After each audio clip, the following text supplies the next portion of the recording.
પરિણામ ને ક્રોધાદી ને કરે તો કરો, થાય છે તો એક જ જગ્યાએ, પણ એને નિમિત્તાધીન દ્રષ્ટિ હોવાથી નિમિત્તમાં જે થાય છે એને ઉપાદાનમાં થાપ્યું, એને એનું નામ અજ્ઞાન સંસાર છે. પોતાના સ્વરૂપના રહેલું છે. ક્રોધ ક્રોધમાં છે. ક્રોધ નામનું દ્રવ્ય કર્મ, એ ક્રોધ નામના એના પરિણામ જે થાય છે એનામાં, એની સત્તામાં, એમાં એનું દ્રવ્ય રહેલું છે. તે ક્રોધાદિ ક્રિયાનું ક્રોધાદિથી અભિન્નપણ હોવાને લીધે ક્રોધની ક્રિયાનું અને નિષ્ક્રિય દ્રવ્ય કર્મ એ બેનું અભિન્નપણું છે. દ્રવ્ય પર્યાય અભેદ છે. જેમ ઉપયોગથી આત્મા અનન્ય છે, એમ ક્રોધથી ક્રોધ નામનું દ્રવ્ય અનન્ય અભેદ છે. એક સત્તા છે એની. ક્રોધાદિ અભિન્નપણો હોવાને લીધે, એમાં હોવાને લીધે અનાદિ અનંત, એક સમય પણ આત્મામાં ક્રોધ અત્યાર સુધી થયો નથી. ક્રોધ તો થાય છે ને, કે થાય છે, તારામાં નથી થતો. તારાથી ભિન્ન સત્તા એમાં થાય છે. તારામાં જ્ઞાન થાય છે. એ જ્ઞાનની સ્વચ્છતામાં ઓલો ક્રોધ જણાય છે તને, એટલે કે પ્રતિભાસે છે. તને ભ્રાંતિ થઈ ગઈ કે મારામાં થયો. દર્પણમાં અગ્નિનો પ્રતિભાસ દેખીને બાળક આવ્યો નિશાળેથી, અને સામે સગડી ઝલક થતી હતી. અગ્નિ સગડી હળગાવી છે, દર્પણ સામે હતો. આવીને સીધો એનો થેલો મૂકી અને દોડ્યો, મમ્મી મમ્મી કે અરીસામાં આગ લાગી છે. એમ અરીસામાં આગ લાગી? તે નજરે જોઈ? હા, નજરે જોઈને આવું છું, તને કહું છું. તું ટાઢે પેટે વાત કરે છે, મોટું થશે તો આપણું ઘર હડકશે.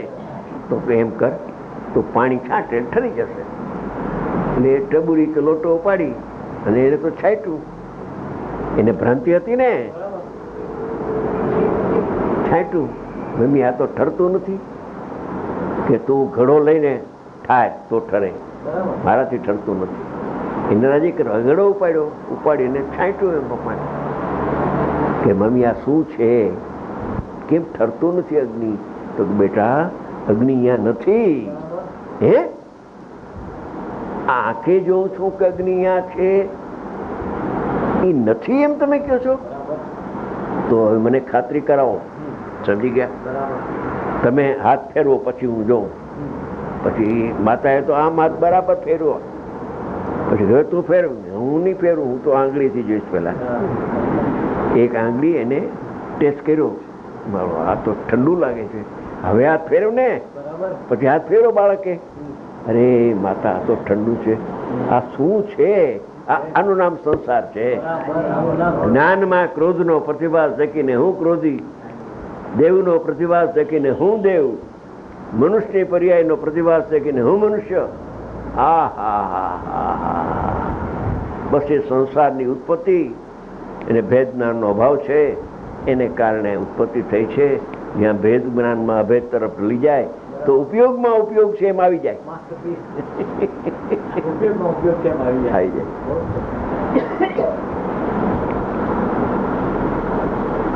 ક્રોધાધિકમાં છે. જ્ઞાનનું સ્વરૂપ જ્ઞાન ક્રિયા છે, માટે જ્ઞાન આધેય, એટલે દ્રવ્ય આધેય અને જ્ઞાન ક્રિયા આધાર. પર્યાયને આધાર કયો અહીંયા, અને દ્રવ્યને આધેય કયું. દ્રવ્ય એમાં રહેલું છે એમ, આધારાધેય સંબંધ. પર્યાય એક સમયની અનિત્ય પર્યાયમાં નિત્ય પરમાત્મા રહેલો છે. એવો આધારાધેય સંબંધ ક્રોધની સાથે નથી, પણ એની જ્ઞાનની પર્યાયની સાથે આધારાધેય સંબંધ છે. ભેદ અપેક્ષાએ, અભેદ અપેક્ષા એ શું છે એ હવે કહેશે. અભેદ અપેક્ષા એ શું છે? જ્ઞાન ક્રિયા આધાર. જ્ઞાન ક્રિયા આધાર હોવાથી એમ થયું કે જ્ઞાન જ આધાર છે. લ્યો, પર્યાય આધાર છે એ કાઢી નાખ્યું. અભેદ થી દ્રવ્ય આધાર છે. ભેદ થી પર્યાયના આધારે દ્રવ્ય છે. અભેદ થી એ જ્ઞાન જ પોતે આધાર છે. આધારે ઈ ને આધે પણ, કારણ કે જાણન ક્રિયા ને જ્ઞાન જુદા નથી. કઈ જાણન ક્રિયા મતિ શુદ્ધ ની કઈ કેવળ જ્ઞાન ની હે સામાન્ય ઉપયોગ. અચ્છા, એ સામાન્ય ઉપયોગ એ ક્યારે પ્રગટ થાય?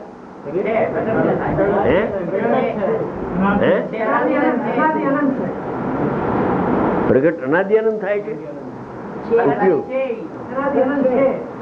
તો પછી કેમ અનાદિ અનંત ઉપયોગમાં આત્મા છે તો અનુભવ કેમ થતો નથી? પરનો પ્રતિભાસ દેખીને ભ્રાંતિ થઈ ગઈ છે. પર આવતું તો નથી. મમતા કરે છે પર આવતું નથી. 24 કલાક ગધા મજૂરી કરે ને 2, 5, 10 કરોડ રૂપિયા ભેગા કરે. સમજી ગયા? મંદિરે જવાની ફુરસદ નહીં અને અડધો કલાક વાંચે પણ નહીં. વાંચતા હોય ની છૂટ છો, વાંચે પણ નહીં, ટાઈમ નથી. પછી જાય ત્યારે કેટલી રકમ લઈ જતા હશે?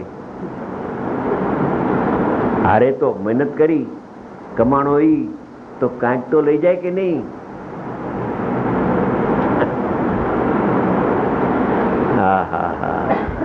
એક રજકણ હારે આવતું નથી એના માટે મહેનત કરે છે અને કાં એની હાજરીમાં દીકરાઓ કેસ કરે એના ઉપર. એવું ઘણું થાય છે. અને કાં પૈસા મેળવવા માટે ખૂન કરી નાખે બાપનું. આ જે છાપામાં આવે છે, બોલો ક્યાં સુધી વાત છે જતીનભાઈ? અને એના માટે 24 કલાક. પણ હવે 50 થયા, 60 થયા, 70 થયા, હવે તો છોડ. ઓફિસ ને દુકાન ને દવાખાના બધું હવે તો છોડ. શ્રીમદે કહ્યું છે કે આજીવિકાનું સાધન તને થઈ ગયું હોય તો બસ કરજે, આમાં લાગી જાજે.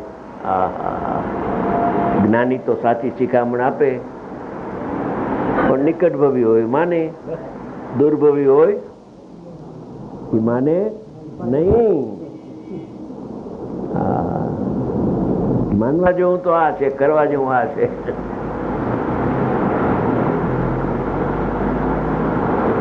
કારણ કે જ્ઞાન ક્રિયા અને જ્ઞાન જુદા નથી. લ્યો, પેલા આધાર અધ્યાયમાં જુદા બતાવ્યા હતા, પછી અભેદ અપેક્ષા તો કઈ જુદા નથી. આત્મા છે તે જ આધાર, આત્મા પોતે આધેય. આ રીતે એમ સિદ્ધ થયું કે જ્ઞાન જ્ઞાનમાં છે, જ્ઞાન જ્ઞાનમાં છે, જ્ઞાન ક્રોધમાં નથી. જેમ ક્રોધ ક્રોધમાં છે એમ જ્ઞાન જ્ઞાનમાં છે. એવી રીતે ક્રોધ ક્રોધમાં જ છે. વળી ક્રોધાદિકમાં, કર્મમાં કે નો કર્મમાં જ્ઞાન નથી.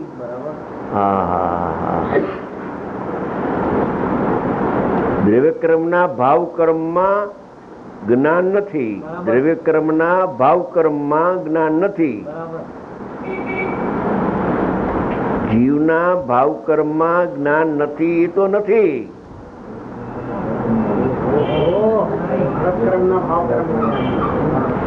કેમ કે જીવમાં ભાવકર્મ થતો જ નથી. કેને કહ્યું કે ભાવકર્મ જીવમાં થાય છે? કહ્યું કોણે?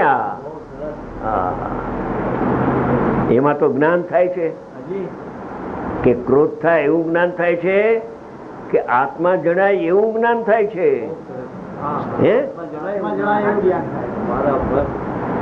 કે આત્મા જણાય ને ક્રોધ થાય એવું જ્ઞાન થાય છે કે એકલો આત્મા જણાય એવું જ્ઞાન થાય?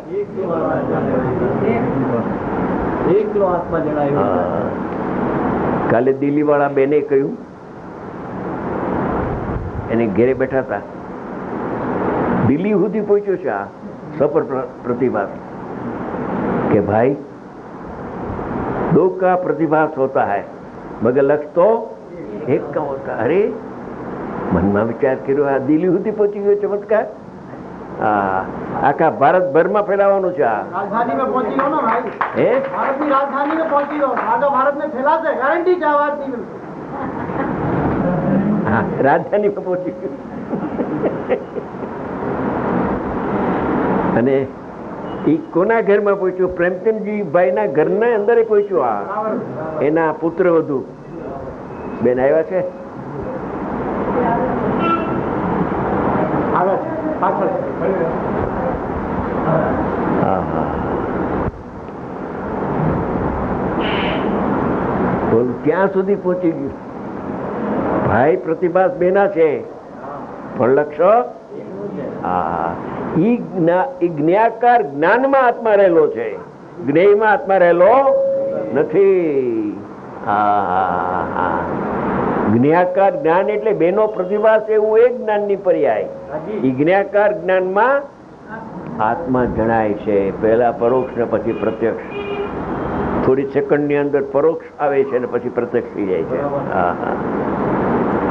પણ એ જ્ઞાકાર જ્ઞાનમાં ક્રોધ જણાય પણ ક્રોધ થતો નથી જણાય ક્યાંથી તને તું ક્યાંથી લાવ્યો વાત તો આખી દુનિયા કે છે કે અજ્ઞાનીના આત્મા ક્રોધ થાય છે પણ અજ્ઞાનીની વાત તું ક્યાં માંડી અહીંયા અજ્ઞાની રહેવું છે તારે તો કે આ ભાઈ અજ્ઞાનીના આત્મામાં ક્રોધ થાય છે માને છે ક્રોધ એટલે થાય છે એમ કહી છે બાકી થતો તો એનામાં નથી એનામાં જ્ઞાન થાય છે માને છે એમ કે એ માને છે એટલે કેવું પડે અમારે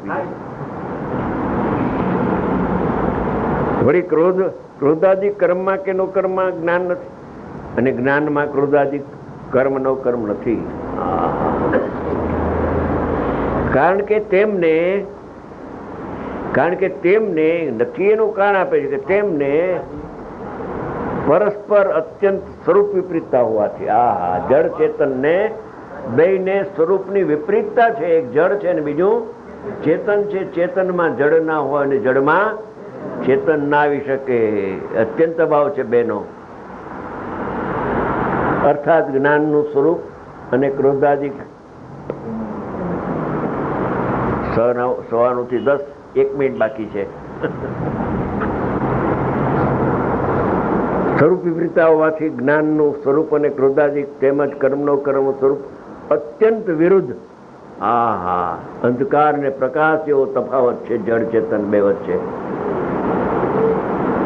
તેમને પરમાર્થભૂત આધાર આદે સંબંધ નથી એટલું રાખવું પરમાર્થભૂત આધાર આદે સંબંધ નથી કેટલાક અજ્ઞાની થઈ ગયા છે ને એટલે કથન ચિત્ર સાંખ્ય મતની સામે